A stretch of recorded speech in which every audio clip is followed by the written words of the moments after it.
Bonjour សួស្តីថ្ងៃនេះនិយាយអំពីគុណនាម sérieux sérieux avec x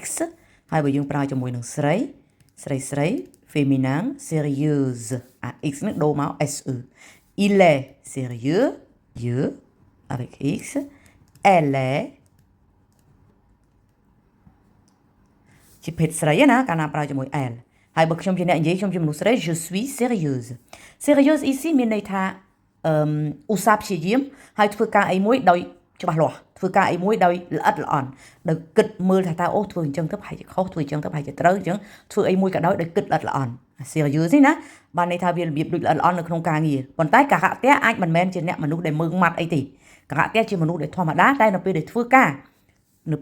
គឺជាមនុស្សម្នាក់ដែលមើលការងារនឹងល្អិតល្អន់មែនតើមិនមែនធ្វើឲ្យតែរួចពីដៃ serious sévère គុណនាមដូចគ្នា sévère ជាគុណនាមដូចគ្នា sévère អាចមនុស្សម្នាក់នឹងធ្វើការលេះខេះយកទៅឲ្យតែរួចខុសគ្នាពី sérieux ប៉ុន្តែអត្តចរិតបានន័យថាគេធ្វើអីខុសមិនបានចង់ដាក់ទោសគេចាំតែស្ដីបន្ទោសគេមើងម៉ាត់ជ្រុលម៉ត់ចត់ចង់ជ្រុល sévère sérieux និង sévère មានន័យខុសគ្នាបែបហ្នឹងខ្ញុំនិយាយថា lui il n'est pas sérieux mais il est sévère គឺគាត់ធ្វើការអីមួយបានថាធ្វើឲ្យតែរួចហើយណាមិនបានជាពិនិត្យបច្ច័យមើលមុខមើលក្រោយអីទេប៉ុន្តែគាត់ sévère ណាបានន័យថាគាត់មើងម៉ាត់ជ្រុលបើណាធ្វើអីខុសទីទួគាត់ស្ដីឲ្យភ្លាមហ្នឹង